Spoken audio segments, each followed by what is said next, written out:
Curta o vídeo e se inscreva no canal Audioteca ANCAP. Audioteca apresenta O que deve ser feito. Hans Hermann Hoppe. O que deve ser feito. Um título um pouco melhor seria Sociedade, Estado e Liberdade, a estratégia austro-libertária de revolução social. Assim sendo, pretendo intensificar um pouco as coisas após todas estas palestras moderadas que vocês ouviram até agora. Quero finalizar com uma recomendação estratégica mais concreta, mas para que possa chegar nela, primeiro é necessário diagnosticar qual é o problema. Caso contrário, a cura pode ser ainda pior que a doença. E este diagnóstico envolve certo tipo de reconstrução sistemática ou explicação teórica da história da humanidade. Sociedade e cooperação. Permita-me começar com algumas palavras sobre a sociedade. Por que existe a sociedade? Por que as pessoas cooperam? Por que existe cooperação pacífica ao invés de guerra permanente entre os seres humanos? Os austríacos, em particular os misesianos, enfatizam o fato de que não precisamos admitir a existência de coisas como empatia ou amor entre as pessoas para explicar isto. Interesse próprio, ou seja, preferir mais ao invés de menos, é totalmente suficiente para explicar este fenômeno de cooperação. Os homens cooperam porque são capazes de reconhecer que a produção sob a divisão do trabalho é mais produtiva do que no isolamento autossuficiente. Apenas imagine se não mais tivéssemos a divisão do trabalho, e você imediatamente consegue perceber que nos tornaríamos extremamente pobres e a maior parte da humanidade iria imediatamente se extinguir. Por enquanto, repare apenas na importância de um ponto, e eu retomarei depois. O que essa explanação implica e o que ela não implica. Não implica logicamente que sempre e sem nenhuma exceção ou perturbações, haverá apenas paz entre os homens. Sempre há ladrões e assassinos por aí, e todas as sociedades terão que lidar de alguma forma com estes tipos. Porém, o que ela implica, de fato, é que a descrição hobbesiana do surgimento da cooperação pacífica é fundamentalmente mal concebida. Thomas Hobbes assumiu que as pessoas estariam se esgoelando permanentemente se não fosse por uma terceira parte independente, e este é o Estado, claro, para trazer paz entre elas. Neste ponto, percebe-se imediatamente que tipo curioso de construção é esta. Assume-se que as pessoas são lobos maus, e que podem ser transformadas em ovelhas caso um terceiro lobo se torne o soberano. Se esta terceira parte é também um lobo, como obviamente ela deve ser, então mesmo se ela trouxer paz entre dois indivíduos, isto obviamente implica que haveria uma guerra permanente entre o lobo governante e os dois lobos que agora estão cooperando pacificamente entre si. O que isto implica é algo de grande importância. Não precisa haver nenhum Estado, ou não precisa haver nenhuma terceira parte independente, para que haja cooperação entre dois indivíduos. Coisa que você pode perceber imediatamente apenas olhando, por exemplo, para o cenário internacional. Não existe algo como um governo mundial, ao menos por enquanto, e ainda assim, pessoas de países diferentes ainda cooperam pacificamente entre si. Ou, mesmo a partir do mais caótico ambiente social, a cooperação sempre emerge novamente. O que isto quer dizer é simplesmente que a cooperação pacífica entre seres humanos é um fenômeno perfeitamente natural e que ressurge constantemente. E então, a partir desta cooperação, igualmente de forma natural e igualmente motivada pelo interesse próprio, surge a formação de capital, e o dinheiro, o meio de troca, e então a divisão do trabalho acaba por se espalhar por todo o mundo, e do mesmo modo o dinheiro mercadoria, também se torna um dinheiro mercadoria usado por todo o mundo. Os padrões de vida em termos materiais se elevam de forma geral para todos, e estabelecida sobre padrões de vida materiais mais altos, uma superestrutura ainda mais elaborada de bens não materiais, isto é, a civilização, ciência, artes, literatura etc., pode ser desenvolvida e mantida. Proteção e o Estado.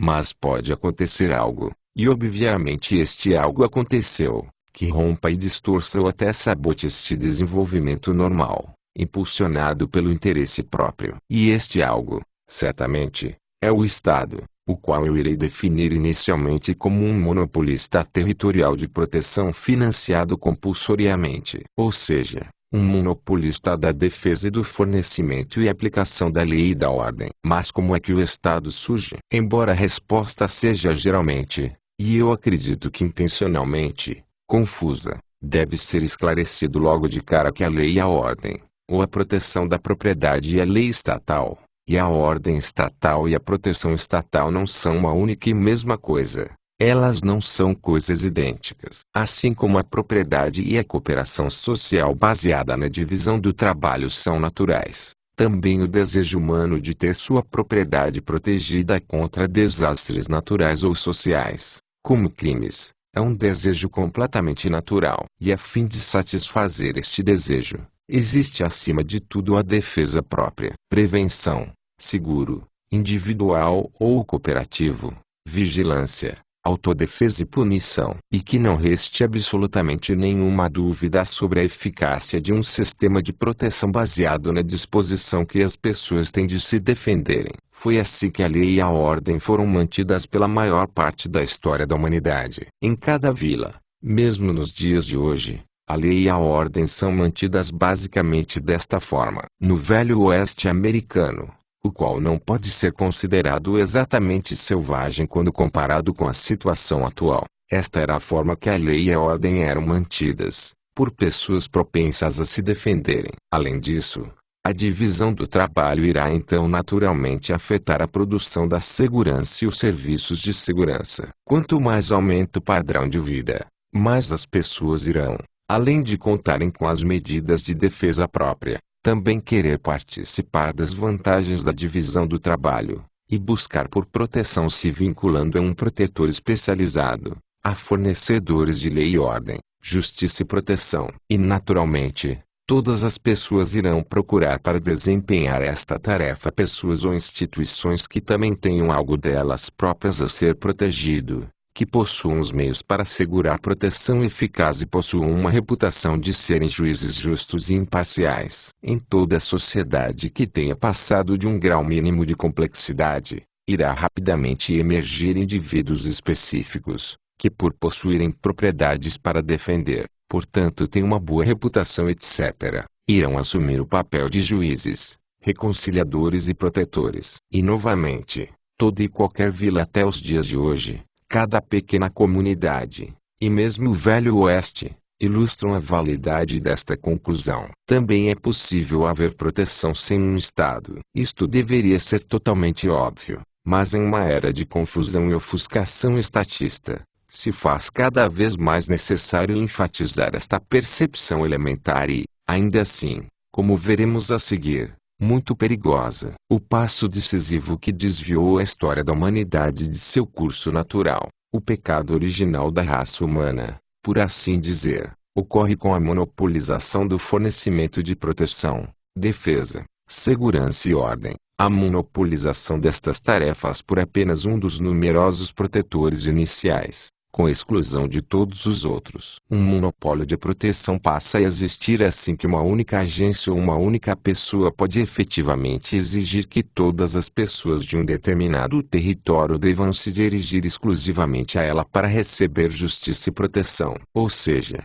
que ninguém possa depender exclusivamente ou apenas da autodefesa, ou associar-se a alguma outra pessoa para receber proteção. Uma vez que este monopólio é obtido, então o financiamento deste protetor não é mais totalmente voluntário, mas em parte se torna compulsório. E, conforme previsto pela economia austríaca convencional, uma vez que deixe de existir a livre entrada no segmento de proteção de propriedade, ou em qualquer outro segmento que seja, o preço da proteção irá subir, e a qualidade da proteção irá cair. O monopolista se tornará cada vez menos um protetor de nossa propriedade, e cada vez mais uma máfia, ou mesmo um explorador sistemático dos proprietários. Ele se tornará um agressor e um destruidor das pessoas e de suas propriedades, que ele inicialmente deveria proteger. Agora o que é facilmente descrito em termos abstratos monopólio, consiste na prática de uma tarefa meticulosa e demorada. Como alguém pode se safar ao barrar da competição todos os outros protetores? E por que as pessoas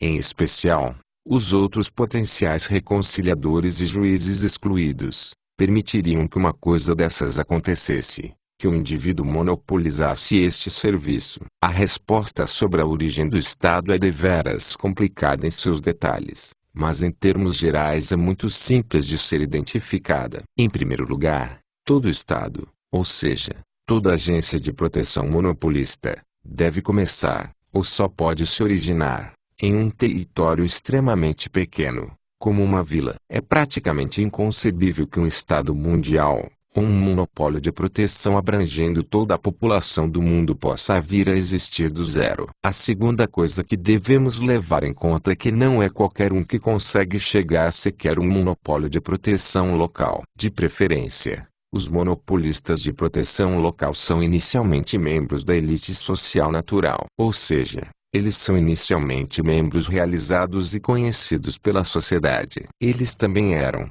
antes de alcançarem a posição de um monopolista, previamente escolhidos voluntariamente como protetores. Somente como elites bem estabelecidas e reconhecidas, cuja autoridade seja essencialmente voluntária, se torna possível para eles darem o passo decisivo em direção à monopolização e se safarem com isso. Isto quer dizer que todo governo ou estado local inicial se origina na forma de nobreza pessoal ou privada ou na forma de domínio principesco. Ninguém iria confiar a manutenção da lei, ordem e justiça a qualquer um, ainda mais se esta pessoa ou agência possuísse um monopólio para esta tarefa específica. Ao invés disso, as pessoas obviamente iriam buscar proteção com alguém conhecido, e conhecido por ser uma pessoa sábia, e somente uma pessoa assim, um nobre ou um aristocrata, conseguiria adquirir uma posição monopolista inicialmente. Historicamente, por sinal, se olharmos a história moderna ou antiga, os estados em toda parte são basicamente primeiro estados principescos, e apenas depois eles se tornam estados democráticos. E mesmo sendo verdade que os estados devam começar apenas localmente, e geralmente como estados principescos, ainda assim centenas de anos se passaram até que qualquer coisa semelhante ao estado moderno passasse a existir. A impossibilidade de um governo limitado. Nessas circunstâncias, assim que o monopólio de proteção esteja instaurado, uma lógica própria é desencadeada. Todo monopolista tira vantagem de sua posição. O preço da proteção irá aumentar, e, o que é mais importante, o conteúdo da lei, isto é, a qualidade do produto, será alterado em benefício do monopolista e à custa dos outros. A justiça será pervertida, e o protetor se torna cada vez mais um explorador e um expropriador. Mais especificamente, como resultado da monopolização territorial da proteção, duas tendências são geradas. Primeiro, uma tendência em direção à extensificação da exploração, e segundo, uma tendência em direção à intensificação da exploração. Originalmente instituições locais, os estados possuem uma tendência inerente, estimulada pelo interesse próprio, de querer mais rendimentos ao invés de menos, em direção à expansão territorial. Quanto mais súditos um estado protege, ou melhor, explora, melhor para ele. A competição entre estados, isto é, monopolistas territoriais, é uma competição eliminatória. Ou sou eu o monopolista do roubo ou é você o monopolista do roubo. Além disso, existindo inúmeros estados, as pessoas podem facilmente se mudar. No entanto, uma perda de população é um problema incômodo do ponto de vista do Estado. Portanto, estados quase que automaticamente entram em conflito uns com os outros, e uma maneira de se resolver este conflito, do ponto de vista estatista, é com a expansão territorial, ou através de guerra ou de casamento entre cortes, e às vezes por compra direta. Em última instância, essa tendência só iria cessar com o estabelecimento de um único Estado mundial. A segunda tendência é a intensificação da exploração. Extensificar a exploração, assaltando as pessoas, de um monopólio estatal, implica por si só uma intensificação, porque quanto menor o número de estados concorrentes, Isto é, quanto maior o território do Estado fica, menores são as oportunidades de se votar com os próprios pés, ou seja, migrar. E sob o cenário de um Estado mundial, aonde quer que uma pessoa vá, a estrutura de impostos e regulamentações é a mesma. Ou seja, com a ameaça de imigração eliminada, a exploração monopolística irá naturalmente aumentar. Quer dizer, o preço da proteção subirá e a qualidade cairá. Monarquia versus democracia. Todavia, mesmo sem considerar tudo isto, tão logo um monopólio de proteção passe a existir, qualquer que seja o tamanho do território, o monopolista tentará intensificar sua exploração e aumentar seu rendimento e riqueza o máximo possível à custa dos súditos protegidos. Enquanto o monopólio estiver nas mãos de uma única pessoa, como um príncipe ou um rei, e principalmente quando ele for um monopólio hereditário, então será do interesse do monopolista, porque ele possui o monopólio e seu valor capitalizado, preservar o valor de sua propriedade. Ele irá explorar pouco hoje para que possa explorar mais amanhã. A resistência popular contra a expansão do poder do Estado será muito grande se existir uma única pessoa no comando, pois obviamente não existe nenhuma livre entrada no aparato estatal, e os benefícios do monopólio convergem para um único homem e sua família estendida, isto é, a nobreza hereditária. Consequentemente, a vigilância e o ressentimento público são intensificados, e tentativas de aumentar a exploração encontram rápidas e graves limitações. O povo odiava o rei, pois sabem que ele é o governante e nós somos governados por ele. Como era de se esperar, um grande avanço no desejo estatal de intensificar a exploração ocorreu somente em conjunto com a reforma do Estado, ao longo de séculos, passando de um Estado principesco para um democrático. Sob a democracia majoritária moderna, ou seja, o tipo de Estado que veio se concretizar ao redor do mundo após a Primeira Guerra Mundial, o monopólio e a exploração não desaparecem. A democracia majoritária não é um sistema de autogoverno e autodefesa. Estado e povo não são uma única e mesma coisa. Com a substituição por um parlamento e presidentes eleitos no lugar de um príncipe ou rei não eleitos, a proteção permanece um monopólio do mesmo modo que era antes. O que ocorre é apenas isso.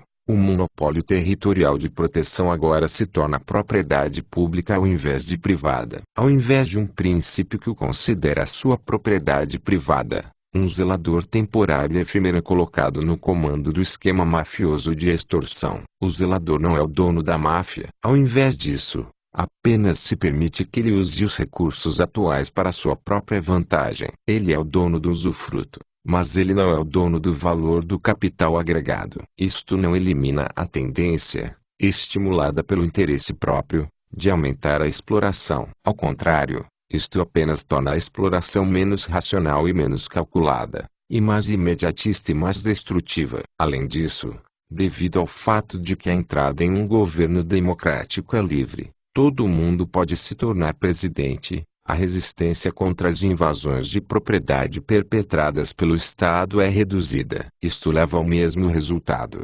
progressivamente sob condições democráticas. Os piores chegam ao topo do comando do Estado em livre competição. A competição não é sempre algo bom. A competição para ver quem se torna o mais sagaz agressor da propriedade privada não é para ser louvada. E isto é precisamente ao que a democracia equivale. Príncipes e reis eram soberanos diletantes, e normalmente eram dotados de uma boa dose da educação proveniente de uma criação de elite natural e do sistema de valores que acompanha, de modo que frequentemente acabavam agindo simplesmente apenas como um bom pai de família agiria. Por outro lado, políticos democráticos são e só podem ser demagogos profissionais, constantemente apelando mesmo para os mais básicos instintos, tipicamente igualitários, à medida que cada voto é obviamente tão bom quanto qualquer outro. E devido ao fato de que políticos publicamente eleitos jamais são responsabilizados pessoalmente por serviços públicos oficiais, eles são muito mais perigosos, do ponto de vista daqueles que querem que suas propriedades sejam protegidas e querem segurança, do que qualquer rei possa ter sido. Se você combinar estas duas tendências que mencionei, inerentes a um Estado, intensificação, exploração da população doméstica e extensificação. Então você obtém uma democracia mundial, com uma moeda de papel mundial emitida por um Banco Central Mundial. Condições atuais.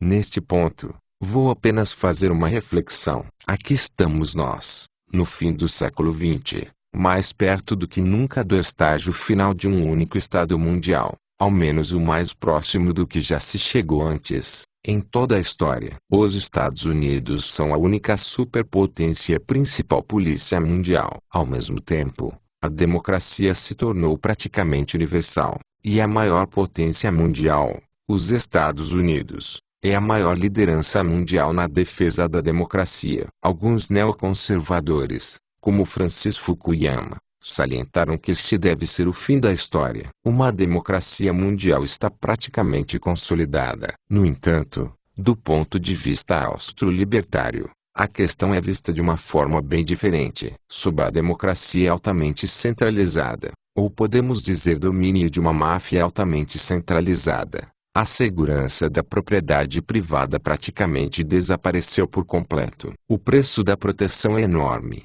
e a qualidade da justiça fornecida tem constantemente caminhado ladeira abaixo. Ela se deteriorou, ao ponto em que a ideia de leis de justiça imutáveis, ou a lei natural, desapareceu quase totalmente da consciência do povo. Considera-se que a lei não é nada além daquela feita pelo Estado. Lei positiva. A lei e a justiça são aquilo que o Estado diz que são. Ainda existe propriedade privada no nome, mas na prática os donos de propriedade privada foram quase que completamente expropriados. Ao invés de proteger as pessoas de invasores e invasões de suas pessoas e propriedades, o Estado tem cada vez mais desarmado seu próprio povo e o privado de seu mais elementar direito de autodefesa. Além disso, os donos de propriedade privada não são mais livres para aceitar ou excluir outras pessoas de suas propriedades como acharem melhor. Este é o direito de incluir, se você quiser, ou expulsar se você quiser,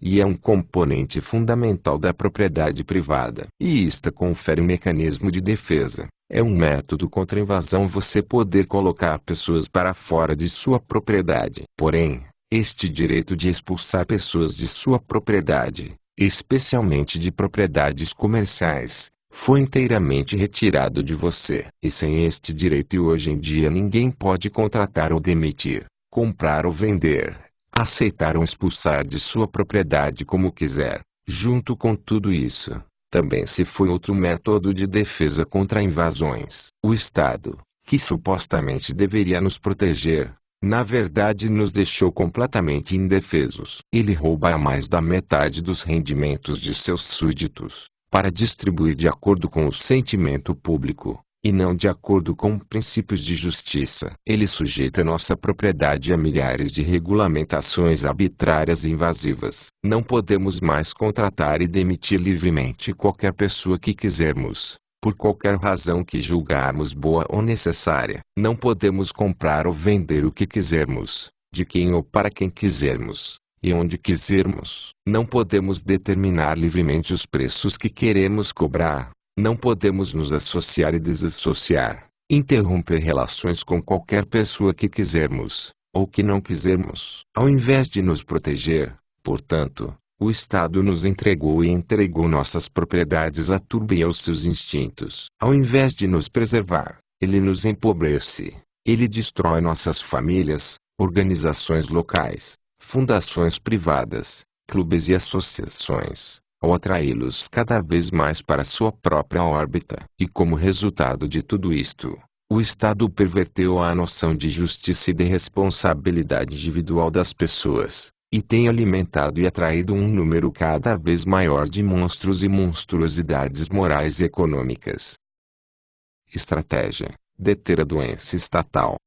Como o Estado e a doença estatista podem ser detidos. Darei início agora às minhas considerações estratégicas. Em primeiro lugar, 3 princípios norteadores ou insights fundamentais devem ser identificados. Primeiro, que a proteção da propriedade privada e a lei, justiça e a imposição da lei, são essenciais para qualquer sociedade humana. Mas não existe absolutamente nenhuma razão para que esta tarefa deva ser assumida por uma única agência, por um monopolista. Na verdade, o que ocorre é precisamente que tão logo se tem um monopolista se encarregando desta tarefa, ele irá necessariamente destruir a justiça e nos deixar indefesos contra invasores e agressores estrangeiros e domésticos. Então o objetivo supremo que devemos ter sempre em mente é o da desmonopolização da proteção e da justiça. Proteção, segurança, defesa, lei, ordem e arbitragem de conflitos podem e devem ser fornecidos competitivamente,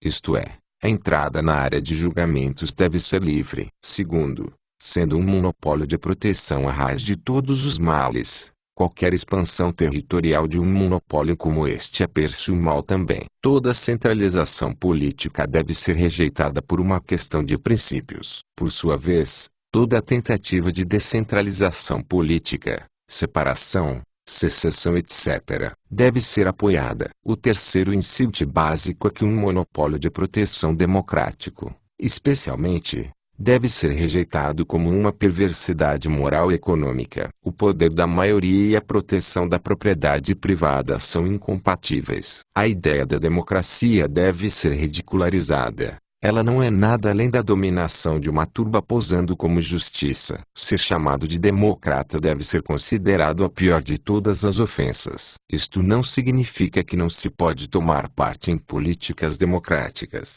mas abordarei este ponto depois. No entanto, deve-se usar os meios democráticos apenas com propósitos defensivos, ou seja, deve-se fazer uso de uma plataforma antidemocrática para ser eleito por um eleitorado antidemocrático para implementar políticas antidemocráticas, isto é, anti-igualitárias e pró-propriedade privada. Ou, colocando de outra forma, uma pessoa não é decente por ter sido eleita democraticamente. Isto faz dela no máximo um suspeito. Apesar de uma pessoa ter sido eleita democraticamente, ela ainda pode ser uma pessoa decente e honrável. Já ouvimos falar de uma que tenha sido. Partindo destes princípios chegamos agora ao problema da aplicação. Apesar dos insights básicos, ou seja, proteção monopolizada, um Estado irá inevitavelmente se tornar um agressor e acarretará em vulnerabilidade, e centralização política e democracia são meios de extensificar e intensificar exploração e agressão, nos darem uma noção da direção que devemos seguir para atingir nosso objetivo. Eles obviamente ainda não são suficientes para definir nossas ações e nos dizer como chegar lá. Como é possível que o objetivo de desmonopolizar a proteção e a justiça seja implementado, dada a presente circunstância de uma democracia centralizada, e praticamente mundial, como sendo, pelo menos temporariamente, nosso ponto de partida? Vou tentar desenvolver uma resposta a esta questão primeiro elaborando sobre como e o quanto o problema, e também sua solução, mudaram no decorrer dos últimos 150 anos, ou seja, desde aproximadamente a metade do século XIX. Reforma de cima para baixo, convertendo o rei. O problema até 1914 era comparativamente pequeno e a possível solução era então comparativamente fácil. E hoje, como veremos, as questões são mais difíceis e a solução é muito mais complicada. Na metade do século XIX, tanto na Europa quanto nos Estados Unidos, não somente o grau de centralização política era muito menor do que agora, a guerra de independência sulista ainda não havia ocorrido. E nem a Alemanha ou a Itália existiam como estados unificados. Mas especialmente, a era da democracia em massa mal havia se iniciado nesta época. Na Europa, após a derrota de Napoleão, os países ainda eram governados por reis e príncipes, e eleições e parlamentos desempenhavam papéis secundários e, além disso, eram restritas a números extremamente pequenos de grandes proprietários. Similarmente, nos Estados Unidos, o governo era gerido por pequenas elites aristocráticas, e o voto era restrito por rigorosos requerimentos de propriedade. Afinal, apenas aquelas pessoas que possuem algo a ser protegido deveriam gerir aquelas agências que desempenham a proteção. Há 150 anos, ou mesmo há 100 anos, Apenas as seguintes coisas eram essenciais para resolver o problema. Teria sido necessário apenas forçar o rei a declarar que dali em diante, todo cidadão seria livre para escolher seu próprio protetor, e jurar lealdade a qualquer governo que lhe quisesse. Ou seja, o rei não mais presumiria ser o protetor de alguém, a menos que esta pessoa solicitasse a ele, e concordasse com o valor que o rei cobrasse por tal serviço. O que teria acontecido neste caso? O que teria acontecido se, digamos, o imperador da Áustria tivesse feito tal declaração em 1900? Tentarei dar um cenário ou rascunho resumido do que eu acho que provavelmente teria acontecido nesta situação. Primeiro, todo mundo, diante desta declaração, teria reassegurado seu direito irrestrito à autodefesa, e teria sido liberado para decidir se ele queria mais ou melhor proteção do que a proporcionada pela autodefesa, e se quisesse, onde e de quem adquirir esta proteção. A maioria das pessoas nesta situação indubitavelmente teria escolhido tirar proveito da divisão do trabalho, e contar, além da autodefesa, também com protetores especializados. Segundo, na procura por protetores, praticamente todo mundo recorreria a pessoas ou agências que possuíssem, ou fossem capazes de adquirir, os meios de assegurar a tarefa de proteção, isto é, que tivessem elas próprias um interesse no território a ser protegido na forma de investimentos substanciais em propriedades, e que possuíssem uma estabelecida reputação de confiáveis, prudentes, honrosos e justos. É seguro dizer que ninguém teria escolhido um parlamento eleito para desempenhar esta tarefa. Ao invés disso,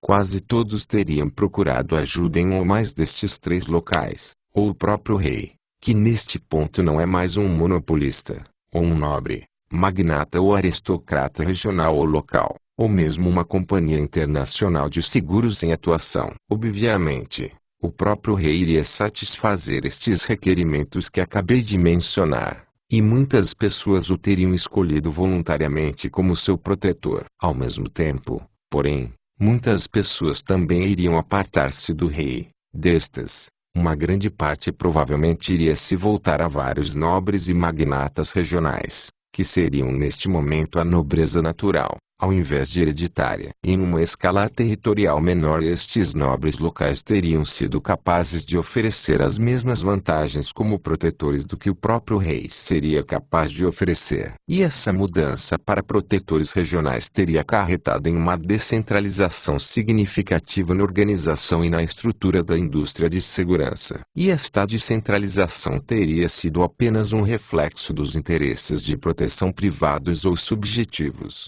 e estariam de acordo com eles. Ou seja, a tendência de centralização que mencionei anteriormente também levou a uma centralização excessiva dos negócios de proteção. Por último, praticamente todas as outras pessoas, especialmente nas cidades, teriam buscado proteção nas companhias de seguros comerciais. Tipos de seguro contra incêndios. Seguro e proteção de propriedade privada são obviamente assuntos intimamente ligados. Melhor proteção acarreta em menores compensações de seguro. E com seguradores entrando no mercado de proteção, rapidamente os contratos de proteção, ao invés de promessas indefinidas, teriam se tornado o produto padrão pelo qual a proteção seria ofertada. Além disso, em virtude da natureza do seguro, a competição e a cooperação entre várias seguradoras protetoras promoveriam o desenvolvimento de regras universais de procedimento,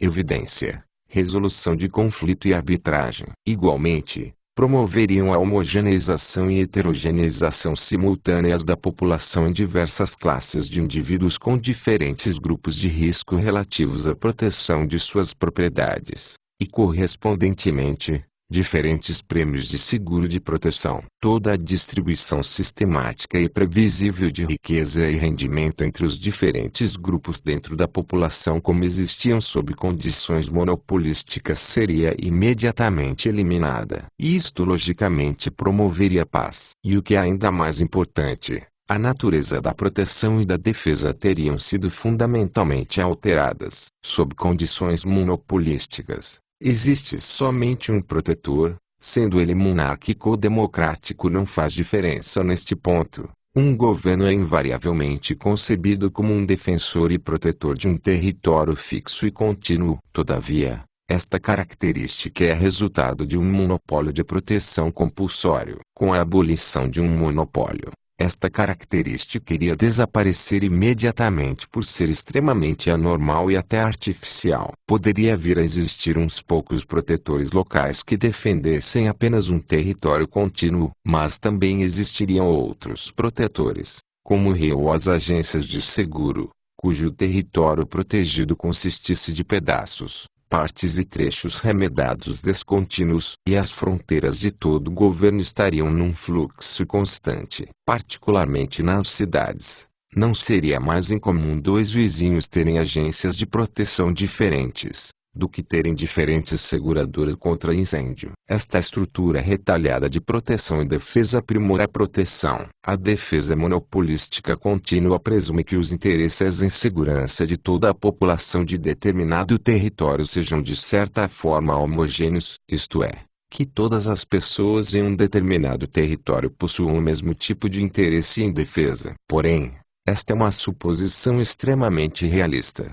Na verdade é falsa. Na verdade, as necessidades de segurança das pessoas são altamente heterogêneas. As pessoas podem simplesmente possuir propriedades em um local, ou em diversos locais espalhados territorialmente, ou elas podem ser praticamente autossuficientes, ou apenas dependentes de poucas pessoas nos seus afazeres econômicos, ou, por outro lado, elas podem estar profundamente integradas no mercado e dependentes economicamente de milhares e milhares de pessoas espalhadas por enormes territórios. A estrutura em retalhos da indústria de segurança iria apenas refletir esta realidade de necessidades extremamente diversificadas em segurança que existe em pessoas variadas. Igualmente, esta estrutura iria por sua vez estimular o desenvolvimento de um armamento de proteção correspondente. Ao invés de produzir e desenvolver armas e instrumentos de bombardeio em larga escala,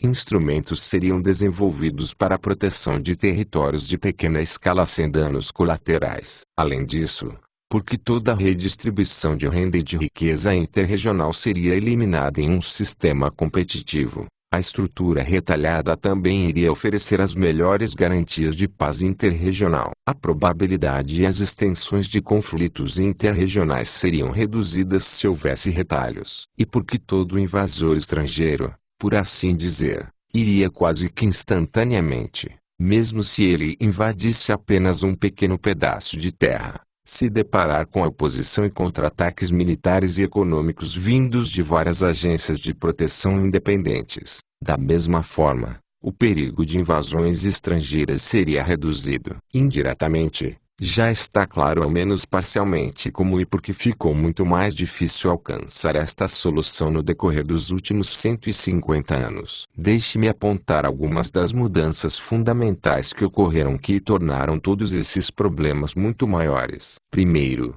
não é mais possível realizar as reformas de cima para baixo. Os liberais clássicos, durante a época das antigas monarquias, poderiam ter achado, e de fato frequentemente achavam, e poderiam ter realmente acreditado em simplesmente convencer o rei de seus pontos de vista, e pedido para ele abdicar de seu poder, e todo o resto estaria automaticamente resolvido. Hoje em dia, o monopólio de proteção do Estado é considerado público, ao invés de propriedade privada, e o poder do governo não está mais atrelado a nenhum indivíduo em particular, e sim a funções específicas, exercidas por indivíduos anônimos ou ocultos representados como membros de um governo democrático. Portanto, a estratégia de conversão de apenas um homem ou de poucos homens não mais se aplica. Não importa se alguns membros do alto escalão do governo sejam convencidos, o presidente e alguns senadores,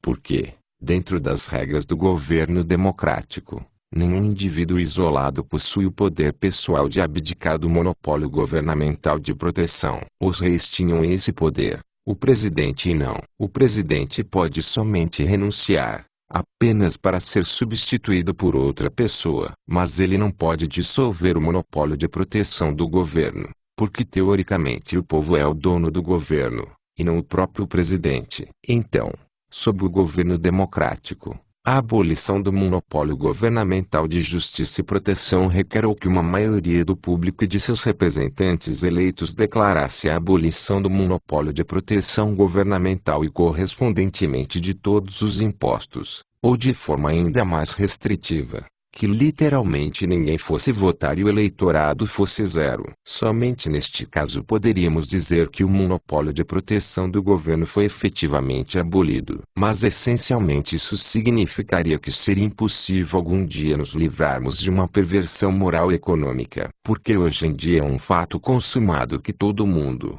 incluindo a turba, toma parte da política, e é inconcebível que a turba iria algum dia, em sua maioria ou mesmo plenamente, renunciar ou se abster de exercer seu direito de voto, que não é nada além de exercer a oportunidade de pilhar a propriedade alheia. Além do mais, mesmo se assumíssemos contra todas as chances que isso possa ser alcançado, os problemas não acabariam. Porque outra verdade sociológica fundamental da era da democracia de massa igualitária moderna é a quase completa destruição das elites naturais. O rei poderia abdicar de seu monopólio e as necessidades de segurança do povo ainda teriam sido quase que automaticamente atendidas porque existia para a maioria o próprio rei, e também nobres locais e regionais e as principais personalidades do mundo dos negócios. Uma elite natural, claramente visível, estabelecida e voluntariamente reconhecida e uma estrutura complexa de hierarquias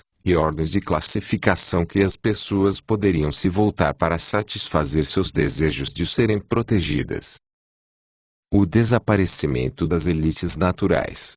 Hoje em dia, depois de menos de um século de democracia de massa, não existem essas elites naturais e hierarquias sociais nas quais se poderia imediatamente buscar proteção. Organizações e ordens hierárquicas sociais e de elites naturais, ou seja, pessoas e instituições com autoridade de comando e respeito, independentes do Estado, são ainda mais intoleráveis e inaceitáveis para um democrata e mais incompatíveis com o espírito democrático do igualitarismo do que era uma ameaça a qualquer rei e a qualquer príncipe. E por causa disso, sob as regras democráticas do jogo, toda a autoridade independente, todas as instituições independentes, foram sistematicamente apagadas ou reduzidas à insignificância através de medidas econômicas. Hoje em dia, nenhuma pessoa ou instituição fora do próprio governo possui autoridade genuína, nacional e nem mesmo regional. No lugar de pessoas de autoridade independente agora temos meramente uma abundância de pessoas que são proeminentes,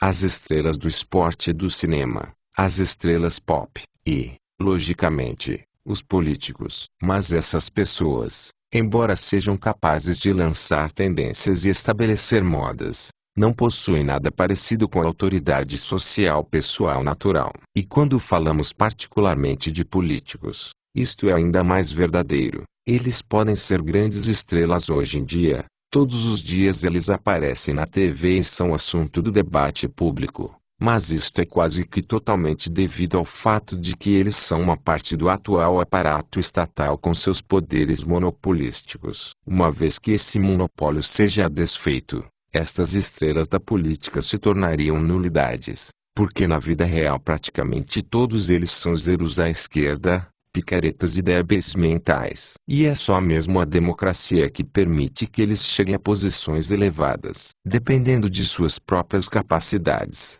de suas próprias realizações pessoais, eles são, quase sem nenhuma exceção, completamente insignificantes. Sem meias palavras, assim que o governo democrático, o Congresso, declarasse que de agora em diante todos estariam livres para escolher seu próprio juiz e protetor, de modo que ainda pudessem, mas não fossem mais obrigados a escolher o governo como o protetor, quem em seu juízo perfeito iria ser capaz de escolhê-los? Ou seja, os atuais membros do Congresso e do governo federal. Quem os escolheria voluntariamente como seus juízes e protetores? A resposta já está explícita na pergunta. Reis e príncipes possuem autoridade real. Havia coerção envolvida, não tenha dúvida, mas eles recebiam uma porção significativa de apoio voluntário. Em contraste, políticos democráticos são geralmente desprezados, mesmo por sua própria base eleitoral. Mas então também não há nenhuma outra pessoa para a qual se voltar para buscar proteção. Políticos locais e regionais apresentam basicamente o mesmo tipo de problema, e com a abolição de seus poderes monopolísticos, eles obviamente também não oferecem uma alternativa atrativa. Também não há nenhuma grande personalidade do mundo empreendedor esperando por essa oportunidade, e as companhias de seguro, tendo se tornado quase que completamente criaturas do Estado democrático igualitário, mostram-se tão pouco confiáveis quanto qualquer outro para assumir esta particularmente importante tarefa de proteção e justiça. Portanto, se alguém fizesse hoje o que o rei poderia ter feito 100 anos atrás, haveria o perigo imediato de ocorrer de fato o caos social, ou anarquia no mau sentido. As pessoas realmente iriam, ao menos temporariamente, ficar muito vulneráveis e indefesas. Então a questão muda. Não há nenhuma saída. Deixe-me resumir a resposta antecipadamente. Sim, mas ao invés de por meio de uma reforma de cima para baixo, a estratégia deve agora ser de uma revolução de baixo para cima. E ao invés de uma única batalha, em um único fronte, uma revolução liberal libertária agora deve envolver muitas batalhas em muitos frontes. Isto é, queremos uma guerra de guerrilha ao invés de uma guerra convencional. O papel dos intelectuais. Antes de explicar esta resposta como outro passo em direção ao objetivo, um segundo fato sociológico deve ser reconhecido: a mudança do papel dos intelectuais, da educação e da ideologia. Tão logo uma agência de proteção se torna um monopolista territorial, ou seja, um Estado, ela deixa de ser um protetor genuíno e se transforma numa máfia de extorsão. E em consideração à resistência da parte das vítimas deste esquema de extorsão, um Estado necessita de legitimidade, de justificação intelectual para o que ele faz. Quanto mais vai aumentando o esquema de extorsão do Estado, isto é, com cada aumento adicional em impostos e regulamentações, maior se torna essa necessidade de legitimação. Para assegurar a predominância do correto pensamento estatista, um monopolista de proteção irá utilizar sua posição privilegiada de operador de um esquema de extorsão para estabelecer rapidamente um monopólio da educação. Mesmo durante o século XIX, sob condições monárquicas decididamente antidemocráticas, a educação, ao menos no nível da educação básica e universitária, já era em grande parte organizada monopolisticamente e financiada compulsoriamente. E foi em grande parte dos postos de professores e educadores do governo real, isto é, daquelas pessoas que tinham sido empregadas para serem os guarda-costas intelectuais dos reis e príncipes, de onde o poder monárquico e os privilégios de reis e nobres foram ideologicamente questionados e em seus lugares ideias igualitaristas foram promovidas, nas formas da democracia e do socialismo. E do ponto de vista dos intelectuais, isso se deu por uma boa razão. Porque democracia e socialismo de fato multiplicam o número de educadores intelectuais. E esta expansão do sistema de educação pública estatal por sua vez levou a uma inundação ainda maior de lixo e poluição intelectuais. O preço da educação, assim como o preço da proteção e da justiça, aumentou dramaticamente sob a administração monopolística, ao mesmo tempo em que a qualidade da educação, assim como a qualidade da justiça, declinaram sem parar. Hoje em dia, somos tão mal protegidos quanto mal educados. No entanto, sem a existência continuada do sistema democrático e da educação e pesquisa financiadas publicamente, a maioria dos atuais professores intelectuais estaria desempregado e seus rendimentos cairiam a uma pequena fração do que são hoje. Ao invés de pesquisas sobre a sintaxe dos povos afros, a vida amorosa dos mosquitos, ou a relação entre pobreza e crime por $100.000 por ano, eles estariam pesquisando a ciência do cultivo de batatas ou a tecnologia da operação de uma bomba de gasolina por $20.000. O sistema monopolizado de educação é a esta altura um problema tão grande quanto o sistema monopolizado de proteção e justiça. Na verdade,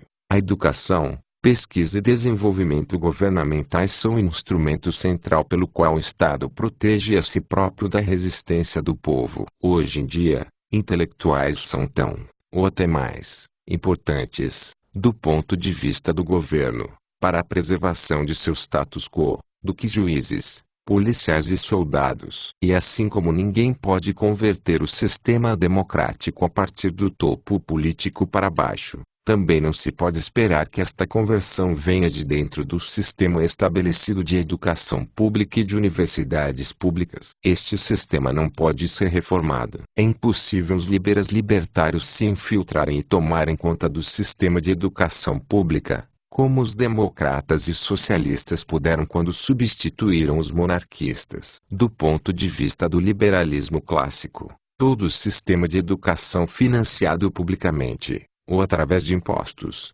deve sumir, inteira e completamente. E com essa convicção, é obviamente impossível para qualquer um construir uma carreira dentro dessas condições. Eu nunca serei sequer capaz de me tornar o presidente da universidade. Minhas opiniões me impedem de construir uma carreira deste tipo. Porém, isso não quer dizer que a educação e os intelectuais não tenham uma parte a desempenhar na consecução de uma revolução libertária. Pelo contrário, como expliquei anteriormente, em última análise tudo depende da questão de se conseguiremos ou não deslegitimar e expor como uma perversidade moral e econômica a democracia e o monopólio democrático da justiça e proteção. Isto obviamente não é nada além de uma batalha ideológica. Porém, seria teimosia assumir que o meio acadêmico público seria de alguma ajuda neste desafio. Na folha de pagamento do Estado, os educadores intelectuais tenderão a ser estatistas. Munição intelectual e direcionamento e coordenação ideológica só podem vir de fora do meio acadêmico estabelecido,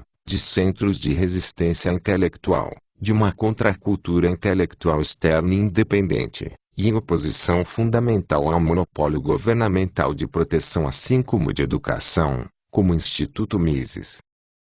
Uma revolução de baixo para cima.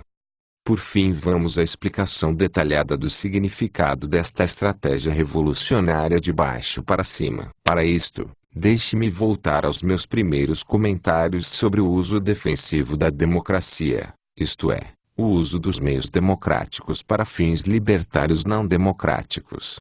Propriedade privada. Dois insights preliminares já foram estabelecidos aqui. Primeiro, da impossibilidade de uma estratégia de cima para baixo.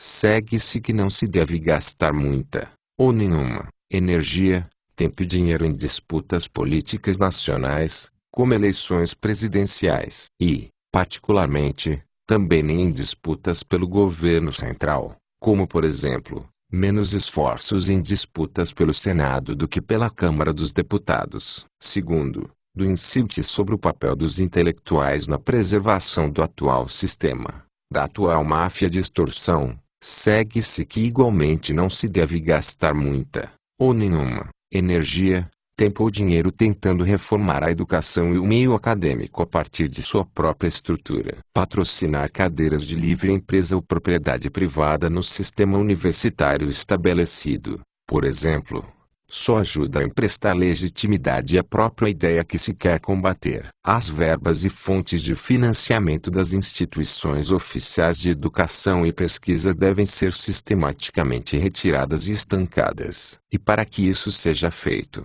todo o apoio de trabalho intelectual, como uma parte essencial da tarefa geral que temos pela frente, deveria logicamente ser dado a instituições e centros determinados a fazer precisamente isto. As razões para estes dois conselhos são claras: nem a população como um todo, e particularmente nem todos os educadores intelectuais, são completamente homogêneos ideologicamente. E mesmo que seja impossível conquistar uma maioria que apoie uma plataforma decididamente antidemocrática em uma escala nacional, parece não haver uma dificuldade insuperável para se conquistar esta maioria em distritos suficientemente pequenos, e para funções locais e regionais dentro da estrutura governamental democrática geral. Na verdade, parece não ser nada fora da realidade esperar que essa maioria exista em milhares de localidades, ou seja, localidades dispersas por todo o país,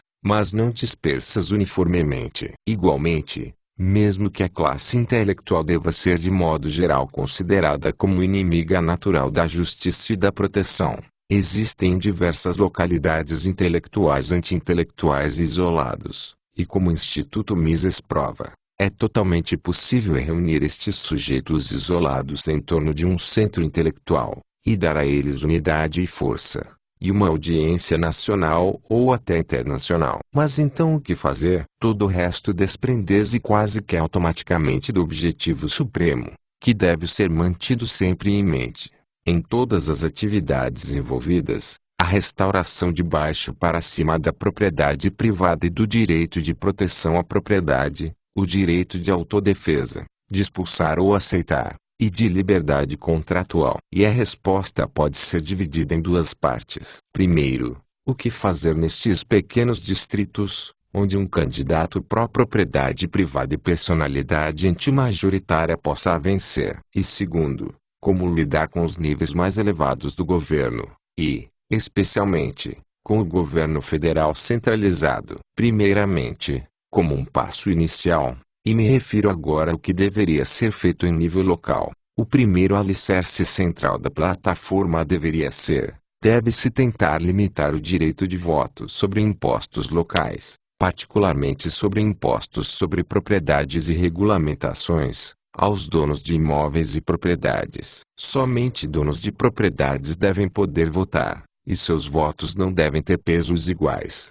e sim de acordo com o valor do patrimônio líquido possuído, e o total de impostos pago. Ou seja, parecido com o que Leo Roquel explicou que tem acontecido em algumas partes da Califórnia. Além disso, todos os funcionários públicos, professores, juízes, policiais, e todos os recebedores de ajuda social do Estado devem ser excluídos de votações que tratem de impostos locais e regulamentações locais. Estas pessoas estão sendo pagas pelos impostos e não deveriam poder dizer nada a respeito do valor dos impostos. Logicamente que com esta plataforma não se consegue ganhar em todo lugar. Você não consegue vencer na capital do país com uma plataforma como esta. Mas eu arriscaria dizer que em muitas localidades isto poderia facilmente acontecer. As localidades têm que ser pequenas o suficiente e têm que ter um bom número de pessoas decentes. Consequentemente, os impostos e taxas locais, bem como a arrecadação fiscal, iriam inevitavelmente diminuir. O valor das propriedades e a maioria dos rendimentos locais iriam aumentar enquanto que o número de funcionários públicos e seus salários iriam cair. Neste momento, e este é o passo mais decisivo, o seguinte deve ser feito. E sempre mantenha em mente que estou falando sobre distritos territoriais muito pequenos, como vilas. Nesta crise de financiamento do governo, que surge assim que o direito de votar é tirado da turba, um modo de sair desta crise seria a privatização de todos os ativos do governo. Um inventário de todos os prédios públicos, e em um nível local não são tantos assim, escolas, corpo de bombeiros, delegacia de polícia, tribunais, ruas e assim por diante. E então ações ou títulos parciais de propriedade deveriam ser distribuídos aos donos de propriedade privada e locais de acordo com o total de impostos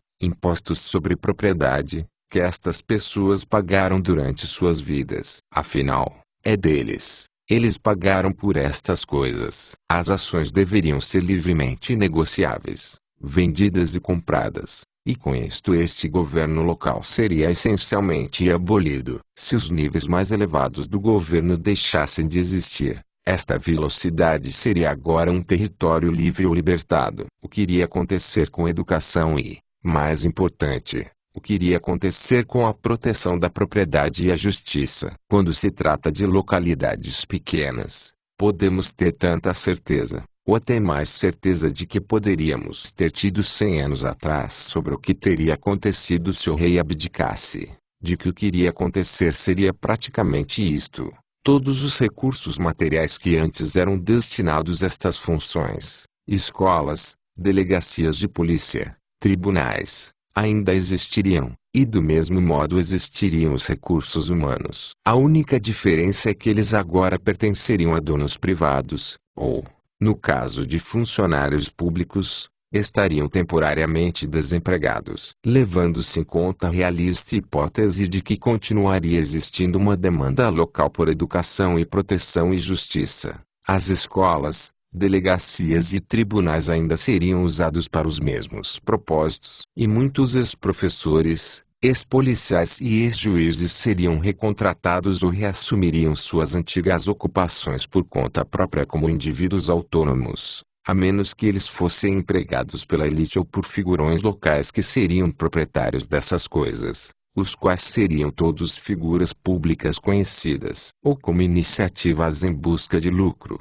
ou como, e o que parece ser mais provável, uma mistura de organização beneficente e econômica. Figurões locais frequentemente fornecem bens públicos de seus próprios bolsos, e eles obviamente têm o maior dos interesses na preservação da justiça e da paz local. E é bastante simples ver isso funcionar para escolas e policiais. Mas e quanto a juízes e a justiça? Lembre-se que a raiz de todos os males é a monopolização compulsória da justiça, que é uma pessoa dizer o que é certo. Assim sendo, juízes deveriam ser financiados livremente, e a livre entrada na profissão de juiz deveria ser assegurada. Juízes não seriam eleitos através de votos, mas escolhidos pela demanda efetiva de pessoas em busca de justiça. Também não se esqueça que nas localidades pequenas que estamos considerando, falamos verdadeiramente sobre uma demanda por apenas um ou bem poucos juízes. Se estes juízes seriam empregados por uma associação privada de justiça ou uma companhia com acionistas, ou se seriam indivíduos autônomos que alugariam estas instalações ou escritórios, o que deveria estar claro é que somente um punhado de pessoas locais, e somente personalidades locais respeitadas e muito conhecidas, isto é, membros da elite natural local, teriam alguma chance de serem escolhidas como juízes da paz local. Somente como membros da elite natural suas decisões possuiriam alguma autoridade e se tornariam executáveis. E se eles viessem à baila com julgamentos que fossem considerados ridículos, eles seriam imediatamente substituídos por autoridades locais que fossem mais respeitáveis. Se prosseguirmos neste sentido no nível local, logicamente não se poderia evitar que se entrasse em conflito direto com o nível de poder governamental mais elevado, especialmente o federal. Como lidar com este problema? Os federais não iriam simplesmente destruir qualquer tentativa destas. Eles certamente iriam querer,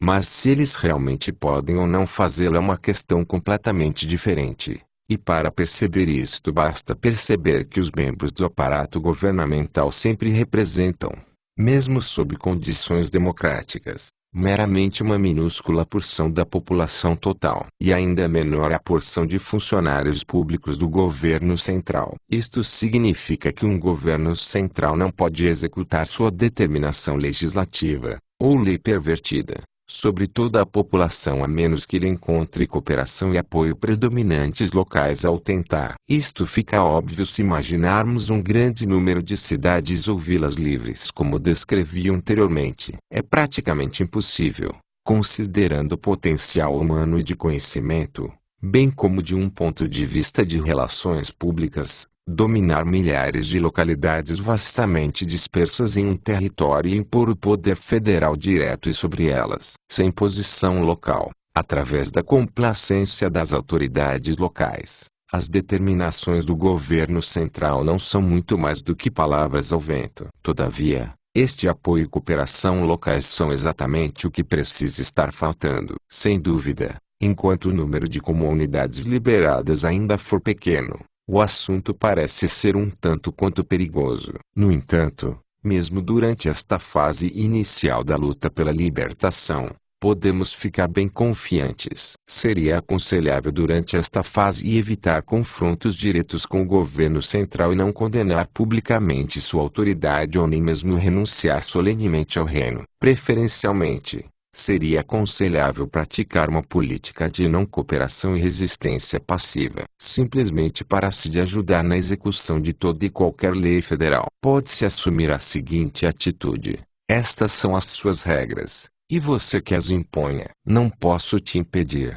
mas também não vou te ajudar. pois meu único compromisso é com meu eleitorado local. Se aplicado com consistência, com nenhuma cooperação, nenhuma ajuda em nenhum nível, o poder do governo central diminuiria drasticamente ou até evaporaria. E levando em consideração a opinião pública geral, seria extremamente improvável que o governo federal ousasse ocupar um território em que os habitantes não fizessem nada além de tentar cuidar da própria vida. O caso Waco, um pequeno grupo de lunáticos no Texas, é uma coisa. Mas ocupar, ou exterminar um grupo consideravelmente grande de cidadãos normais, educados e honrados é outra coisa completamente diferente, e bem mais difícil. Uma vez que o número de territórios implicitamente separados atingisse uma massa crítica, e cada ação bem-sucedida em uma pequena localidade promoveria e alimentaria a próxima, o movimento seria inevitavelmente mais radicalizado em um movimento de municipalização espalhado por toda a nação,